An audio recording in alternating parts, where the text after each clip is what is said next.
Waiting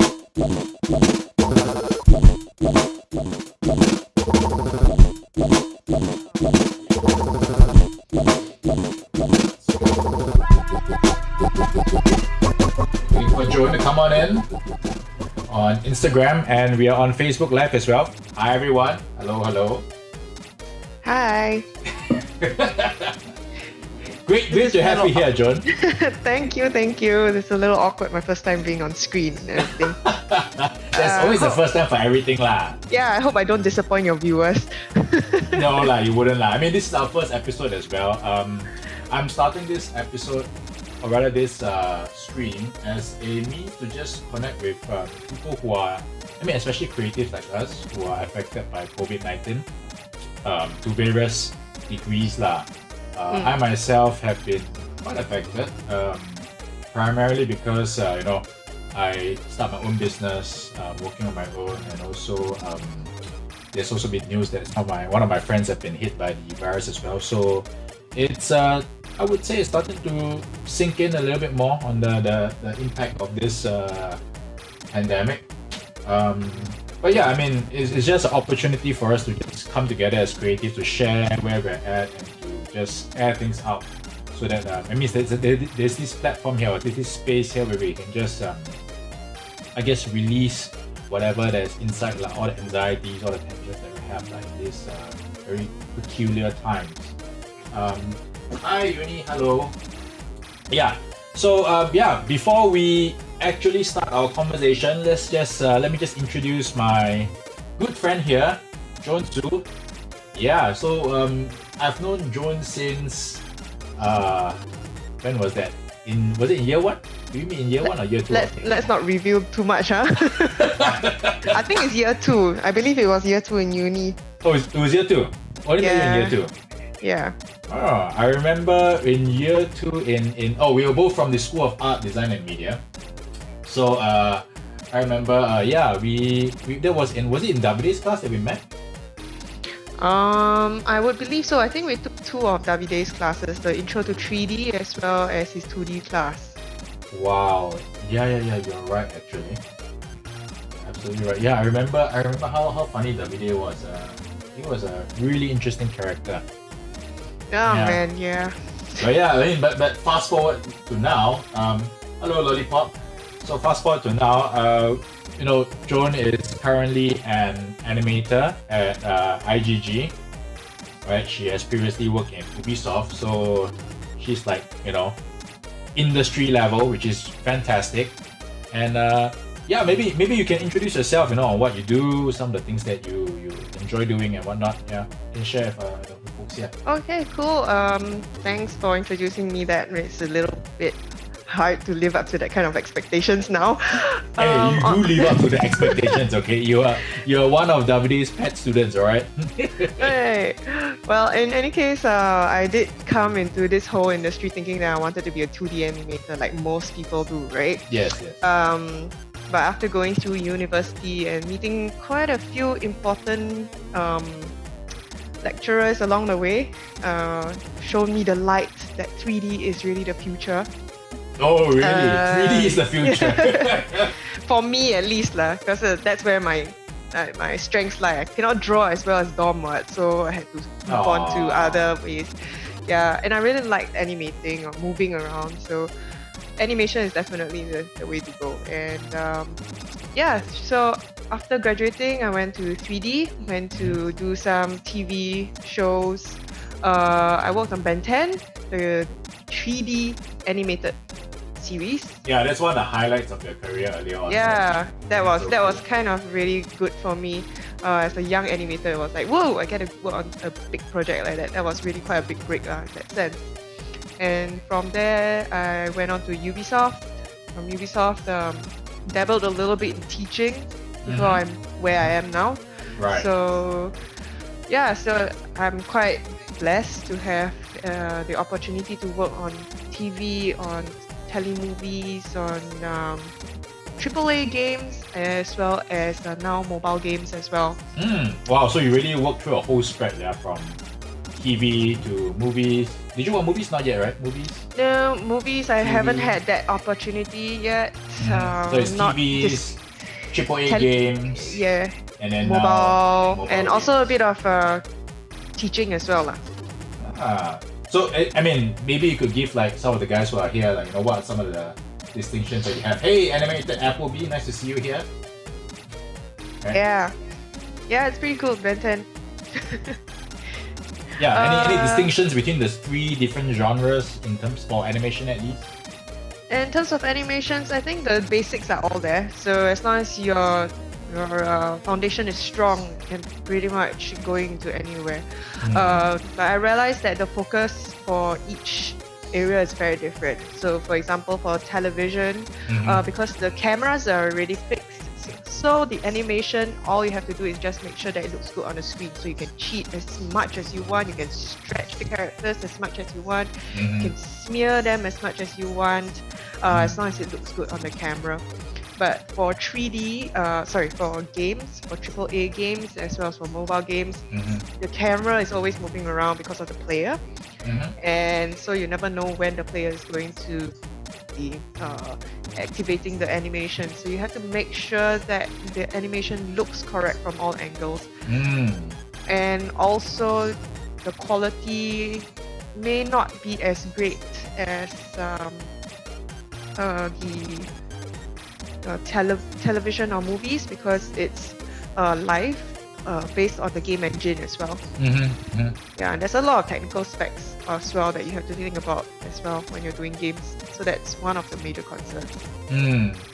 But any distinctions between games and, you know, AAA games and mobile games? Is there a difference in technicality or in terms of the craft? You know? I think the demands are very different based on how big the team is. For AAA, because your team is quite big, so you can spread the workload quite a lot. But when I'm working on mobile games, our teams are really very lean. For myself, right now there's only myself and another fellow animator, and then we have to share much more of the load. So aside from doing the animation, we also have to handle a lot of outsource as well. So we have freelancers working for us, and we work with people overseas as well. So we do have some colleagues from Taiwan as well as China who we collaborate with, so that we make sure that our animations are all up to par for the project. Yeah, and I think it's really being very flexible. We have to just wear many hats as we go along and learn skills along the way. So speaking of being agile and lean, right? I mean, those are really, how should I put it, fashionable words or trendy words to use now. Oh, Coke! I love Coke. Trendy. You distracted me with the Coke bottle. but you know, I mean, these are very tech terms to use now. But I mean, and it's agile is really useful, especially, you know, when things are shifting, when market conditions are shifting. Yeah, and man. In the case of this pandemic, right, has it affected how you guys work, and how you guys respond to what's happening right now in the market? In terms of agile, right now, the pandemic, right now I wouldn't say that it's really affected us very significantly. To begin with, to give you some background, my team is mostly based in Taiwan and China, and Singapore is just another subset. So we already have been working remotely, so to speak. And then before Singapore has been hit, already China has been hit first. So we felt the brunt of the force when our China colleagues had to stay home to work. I see. It's quite difficult to collaborate because you know, we've got to use VPN, we've got to use the network and everything. So and sometimes there will be struggles with the networks, with I don't know, some stuff that I cannot understand because it's just too technical already. But in any case, it just doesn't work. Yes. So for our side, the animation side, we just have to make sure that the animations are prepared beforehand, so that when everybody comes back together, we just put things together and hopefully it works. Okay. Yeah, so and in terms of now for my team, so all of us have to work from home now. So I think the major challenge that we are actually facing right now is really giving feedback to each other and ensuring that we are all on the same page. I do use some tools where we can actually draw on our screens so that we can share each other's works. It's a really good tool. I realize when it helps me with my teaching of my students as well as my interns, so that they know exactly what we're looking for lah. Is that a tool that's inbuilt in the software, or is it a proprietary tool that you guys have developed? It's not a proprietary tool. It's actually a free tool that's available online. It's called Sync and Share. I think it's called Sync and Share. Oh wow! Yeah, really cool. just to share with you this tool and I think it's very good for even Just you check guys. it out. Yeah, I'll give you the link. Sync and Share. It's a really good tool. Sorry, I think that's the wrong one. Let me just find it. Jang. Yeah, because I think this I mean, there's this meme out there that's saying, right, some of the things that are going, it's forcing companies to innovate and to upgrade their systems right now is actually this COVID-19 pandemic, because it's like everyone's being forced to work remotely. The company has to find ways to digitalize their internal operations, which is kind of interesting as well. It's as well. Oh, sorry, it's called Sync Sketch. It's syncsketch.com. I don't know if you've heard of it. Different people that are here. Hey, so many of them are my friends. Yeah. Hi guys. Michael Lim Art. Hey, hello. Hey, yeah. So actually, this is really useful because you can actually use it on videos and you can give feedback and directions as well. So for the creatives, it's actually super duper useful. Right. What is it called again? Maybe we could share it on Facebook to our folks on Facebook Live. Sure. Sync Sketch. Sync Sketch. Let me see if I can pull it up as well. So it allows you to just draw and to give feedback on it. Right. To give feedback. I see. Do you have it? I don't know how to write on just send it. Just send it on my Facebook. Yeah. Okay, here you go. Here you go. Yeah, there we go. Okay. Sync Sketch. There you go. Yay! All right, got it. Yay! Fantastic. Okay, that's cool. Let me just check it out. Oh wow, I'm excited. This could be a tool that can. Oh, I've seen this. I have seen this. Yes. I'm sure you have. Yeah. It's very powerful and it's simple. You don't even need an external software. All on the website. So I have to thank Singapore Poly for this because I had to learn how to do HBL in Singapore Poly. So must give credit to the MOE. They forced us to teach HBL in preparation for this. So I'm sure all the teachers who are online right now, they also agree with me that at least there was some sort of preparation for pandemics. There is some sort of effort to digitize their whole education effort. So it's good. Yeah. So it kind of works out really nicely in that sense. Yeah. So because of HBL training for Singapore Poly, learn how to force myself to go and learn all the tools that are out there lah. Oh, that's so true, right? When push comes to shove, we all have to do something about where we're at and get out of our comfort zones, right? Yeah, lor. It's what they say, necessity is the mother of invention. I think in this case, adaptation already. Yeah, this is more like, it's not the mother of invention, it's more like survival. Yeah, necessity is the mother of survival as of now. Right now, Based on what's happening right now. Hi Ezekiel. Hi Isaac. Yeah, nice to see you guys. Hey, yeah. So I mean, on another note, has it affected you personally with all that's happening right now? Personally, yeah. Well, right now I think. Okay, so to give another bit of background, I'm staying with my husband, so we stay away from my parents who are a little bit more elderly. So I think what has really affected us is the time that we go and visit our families. So previously we've been meeting up with my parents every week, and actually we've been doing so for a while. when it first started out, we were like, okay, let's stay home for 2 weeks and see what happens. And then it kind of plateaued, right? Remember at the beginning? Yeah. So then we resumed, and then now I think we started to see that it's really getting a bit more serious. So we stopped seeing my parents for a while. I'm a little worried because my mom can't sit still. She's like most of us. Like I totally hear you. My dad, he can't really sit still as well. So that's something that needs. I think the older generation has. I mean, they just want to feel alive, I guess. Yeah, so it's something to get used to. This new habit. I think it's quite difficult for them. For us, I think we have a lot of things to distract us. We have internet, we have Netflix, we have a lot of things to keep us alive in that sense.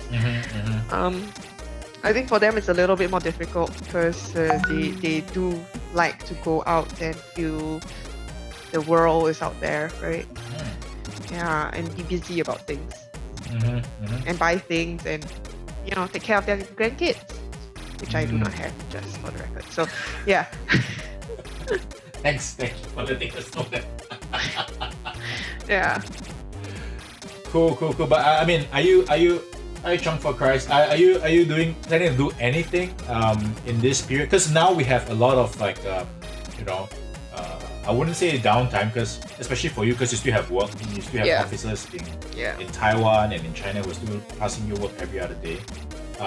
But without the additional time spent on commute, how are you keeping yourself engaged in this time, to prevent cabin fever? Yeah. That really a thing, cabin fever. Well, for myself, okay, so I'm quite fortunate that I do have a treadmill at home. So whenever I'm a little bored, Lix is here. Hi, Lix. Yeah. So I do have a treadmill at home. So when I'm a little bored, I have a kind of a Xiaomi Fit here, right? It tells me I'm sitting too long, so I'll just go and walk on my treadmill. So ironically, I've actually clocked more steps now that I'm at home than when I was actually working from office. Really? Wow. Yeah, that's kind of ironic, but yeah, I think it's maybe it's a very conscious effort to try to not be so sedentary. Maybe. Yeah, I totally hear you on that. Because like for me, I don't have a treadmill because I'm still waiting for my flat to be ready, so I'm still living with my parents. Yeah, going out is tricky. It feels like going out is like, I need to put on my mask, I need to gear up. It's like going out to the war zone, yeah? A bit. It's quite, I don't know, it's a mental toil somewhat. Yeah. I get you. And for me, it just takes up more mental space to just, instead of previously, I could just sit down and do my work, but now there's more things at the back of my head that I have to be worried about. This guy, one of our audience here, Yo Fei Wen, he was saying play Overwatch. Alright, yeah, I'll play Overwatch. That would be a good thing. Yeah, and speaking of Overwatch, there's a character now, right, with a Singaporean. Oh my god, burn it with fire. What do you mean? Have you seen it? No, I haven't seen it yet. I only saw like one snippet of it, that's all. She is supposedly from Singapore. So I think that's what's getting the whole Singapore Overwatch guys up in furore. She is supposed to be Singaporean. Her lines are Singaporean, but she's not voiced by a Singaporean. So hey, at least we are featured in one way or another. I guess so. We should be proud of that. It's just a bit cringy when you hear her voice lines. Really? Yeah. I don't know how you guys feel about it, but I'm sure some of you have seen some videos about it. So what are your opinions? Yeah, please do share your thoughts. What do you feel on having like a company in Irvine, designing a Singaporean character and not voicing a Singaporean talent? Okay. Oh, Lix is saying, I don't think you need a mask unless you're gonna be in close contact with others. And she says it's a weird accent. Yeah, there's a bit of a weird accent. It's just a bit uncomfortable because it's a Angmo saying it. But anyway, that's. Yeah, I thought she's an Asian. She's an American Asian, isn't she? I'm not sure. Maybe you listen and then you can tell us how you feel about it. Okay. I don't think you need a mask unless you're gonna be in close contact with others. But what if we touch the surfaces and we accidentally touch our face, right? So that's a bit of an issue. Oh great, I'm doing it right now. it's so, you know, it's so common that we touch our face. Yeah, it's a habit, right? Yeah. Speaking of which right now, because like, you know, we're talking about habits right now, do you like, are you more, like when you're doing your work right now, are you more conscious of your habits that you have? Like, I mean, I don't know about you, but like for me, like I start noticing more about how I work as well, because there's more time to be reflective. I'm in this reflective space right now, where I'm like kind of like observing what's happening in my life and how am I doing things. So, which is kind of cool. Do you have that practice, or do you do that? Meaning my habits at work. I don't know. I guess I get a bit more conscious because now I'm staying at home, so my husband made me very aware of certain habits that I was not aware I had lah. Because usually, you're working with other colleagues, right? They are quite pricey to tell you, right? Yes, I don't know. yes. That's why. You're working with people now. You're in your own space, and the only person they interact with is probably your husband. Yeah. I don't know. How about you? You've been working from home? It's interesting because now my wife is noticing, hey, you take afternoon naps. Oh. I take 15-minute power naps, right? Because I do that every now and then, just put me up, especially because I get a bit sleepy at around 3-ish, and then I just take a 15-minute nap and just go all the way. Yeah. And she'll be like furiously typing and be like, why are you sleeping now? Why are you taking a nap now? It's distracting. But I'm like, it's how I do my work, you know. I need my time to just reset my brain and, you know, just get things going. Yeah. So I mean, yeah. So that's something that she noticed, and you know, it's intriguing for her. Yeah. So I mean, she's been working from home now, is it? yeah. So she has been working, I think, for about, I think this is probably her first. She worked a week. I mean, 2 weeks ago she was working at home for a week. Then she was in the office, and now she's at home again. Okay. So it's different. I mean, would you say working at home right now is different? You know, especially when you're with your husband right now. Does that dynamic actually change how you work or affect how you work? Actually, it does. I think. Not because of him per se, but I think once you're working from home, I think it's quite a struggle to actually be focused on the work. No. Okay. Yeah, because the work environment is, I think it's a lot more conducive to work. Whereas at home, get a bit distracted for myself because my computer is usually what I use to play games. So not to do work. But how do you manage the deadlines then? I mean, what are some of the tips that you do to actually stay focused and to get things done? No choice, or you just have to really just focus and sit and just really be present, especially when there's meetings. Yeah, that's okay. To be honest, there was a time I almost missed a meeting because I was cooking lunch. After cooking, I was like, "Oh crap! It's 2:00. We better go and back for work." It's because of, you know, there's no clock in my house, right? So I totally lost track of time in that sense. So it's a little bit of all these kind of small things that you take for granted at work, like a clock or a regular time. Other people with their regular timings as well, their regular schedules. Yeah.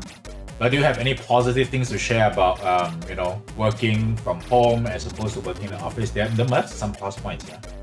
Oh, of course. I think once I work from home, I think I have a lot more time to actually do work and to actually cook.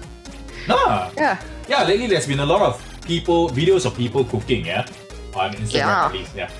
I said it's an awakening for our generation to start cooking.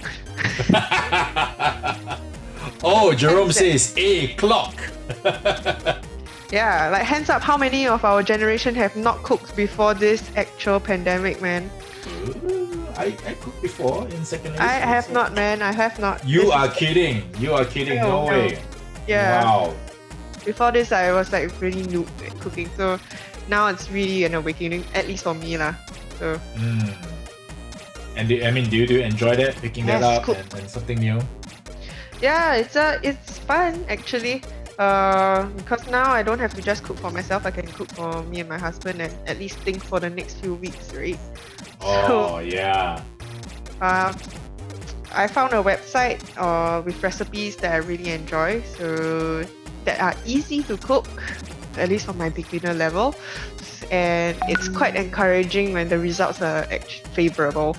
Oh. I think that's the key, to find recipes that are not too difficult. That's you can have some good results, and that encourages you to continue doing it. In that way, it's kind of like what we do at work as well, right? Like, yeah. That's exactly like that. Yeah. Wow. Yeah. How is it like? I mean, you share that. Could you share a little bit more about that? Like, how do you feel like, if you were to draw this as an analogy for like draw a parallel analogy to animation to work? I think a very good example would be like when my interns are actually around, and I see how they are very encouraged and when they see their work being put into the game. So when they first started out, we give them all the training materials and they don't see the reason why we need to give them training materials, and then they go on to do like stupid things like, oh, you need to rig a ball, then make a bouncing ball. And everybody hates it because it's rigorous and it's boring and there's no visible result for it, right? Right. So when they start to progress towards the more advanced things like, oh, okay, you start to move let's say the windmill, the windmill in the game, and then it moves, and then we teach them how to throw it inside the game, and then they see it in the game all lit and actually working in the game. And you see their faces light up because they feel like, oh, I'm an intern, but I still get to be productive and put something inside the game. And that encourages them to work harder. Yeah. And then from there, they move on to more exciting things and more exciting projects based on their skills levels. I think that is kind of like the small rewards building up to the bigger rewards. And for you, it's more like the nurturing part, when you nurture them, you see them grow and become better. Yeah, of course. Oh, it's like Mama Joan. Exactly, I was so proud of them. Oh. Pre-made sauces. Lick says get those pre-made sauces too, especially mapo tofu sauce. Oh yeah. That's excellent idea. You can actually scratch build your mapo tofu sauce. I mean, my wife has done it before. Sinja has done it before. It's kind of easy, not that hard. Yeah. Good try. Lix is very good at cooking as well. I remember that she cooks as well. Yeah, Lix, I just think it may be interesting to interview you as well. Maybe you can see how a life of a zookeeper is being affected in this time. Oh, tom yum! I would love tom yum. Oh, I love spicy food. Okay. Is there anything that you miss right now as compared to being in the office? Miss from the office, perhaps? Like, it could be, is there any colleague or people or team that you miss? Or I think I really miss the pantry auntie. Oh, yes, she's so essential now. Yes, these are the people. Yeah, our warriors, I really miss her. Very much so, yes. Yeah, she's like the auntie of the entire office, and she takes good care of us. I'm just worrying how she's doing actually. Hope she's okay. Anything else that I missed? Not really. Yeah, to be honest. Really? There's nothing that you miss in office? Really? Okay lah, maybe I do miss the concept artists because the concept artists in my team are really quite fun. So the banter that we have, very random banter when they just pop over and like, oh, what you're working on, or when I go over and see what they're working on. Yeah, I think that's something that I miss in the office, where you can just go and when you're tired from your work and you just want to get some inspiration, you just go and see what the concept artists are doing or the 3D modelers. Yeah, some of their works are actually really amazing. Yeah. Really. No, I don't miss the commute, Lex. No, I don't miss it. Yeah, I don't think anyone misses the commute. But hey, you do drive, right? Do you drive? No, I don't drive to work. No. Okay. Yeah, so I take the MRT, like everybody does. Yeah. Okay. So yeah, I mean, I guess you're right in the sense that we all need to socialize and we all need to mingle with others. So yeah, and in this time period, it's kind of hard to do that right now. Yeah. Yeah, actually, it does help with our inspiration also, right? When you have the bouncing boards and you have other creative minds to just inspire each other and spur each other on. I think what you're trying to do here is it's really encouraging, and I hope that other people will also be encouraged. Yeah. Hey, Gus. Hey. Yeah, I mean, I do hope that this will be a platform for just as hopefully if this grows. I mean, if it doesn't grow, it will just die a natural death, which is fine. But the intention for this is to just get creatives to just voice out and just air out where they are at. Express whatever it is that is going through in their minds, be it good or bad, in this really unexpected times. No one expected this to happen. I mean, a week ago I was still thinking, okay, maybe we can ride it out. I mean, at least I can ride it out in a bit. But now things have shifted dramatically, especially in Singapore. So I'm learning to cope with it and learning to deal with the situation right now. So that served as the motivation for me to do this anyway. But yeah, we'll see how things go from here, and hopefully things will be better, and we'll get out of this stronger and more unified. Hashtag SG United. Yeah. Yes. So do you have any tips before we end off today's show? Do you have any tips you want to give to our guys here, in terms of productivity, how they can be I don't know, stay positive or stay focused on their work during this time? Focus on your work? Wow, that's a really tall order, but hey, but you have to stay focused to deliver your stuff. Oh yeah, I think I'm sure the tip that everybody has on their mind is, dress up to go to work, right? Yeah, I think that actually does help. It really does. So that you actually get in the mindset that you are actually going to work. Yeah, otherwise you just feel like, very noir, I think I'll just go and sit somewhere and whatever. I think also the other thing is to really just try to sit down at it and not walk around so much lah. Yeah. It's tough. I think it's challenging for everybody.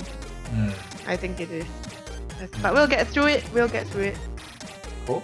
So like what you're saying, just dress up and show up for work. I guess it's more of like a shift in mindset than the actual changing of our attire. Yeah. And then also just being disciplined, right? What you're saying is being disciplined and just sticking to a chair, do what needs to be done. Easier said than done. Cool. Okay, wow. So hi Rizwan is here, and Joan Hsu says, I feel like I'm back to freelancing. Oh, is that how it actually feels like? I've never actually freelanced. Yeah, I mean, life still pretty much feels the same for me, except for the going out and having to put on a mask part. Hey Davia, hello. Yeah. So I think with that, let's just end off today. Thank you so much, Joan. No problem. Yeah, and join us. You can see us live on Instagram Live and on Facebook Live as well. We will post our edited version of this this conversation on YouTube. I'll post it up on my Facebook page. So stay tuned if you guys would like to hear more from other creatives from other industries. I guess as creatives, we're all in this together. Even though we may be in different fields, but our creative spirit is the one thing that unites us all, and that makes us kindred spirits in many ways. Yeah. So I look forward to seeing you guys again, and thank you, Joan. Thank you so much for taking our time. Thanks for having me on board. Yeah. I'll see you guys. Thank you. Bye.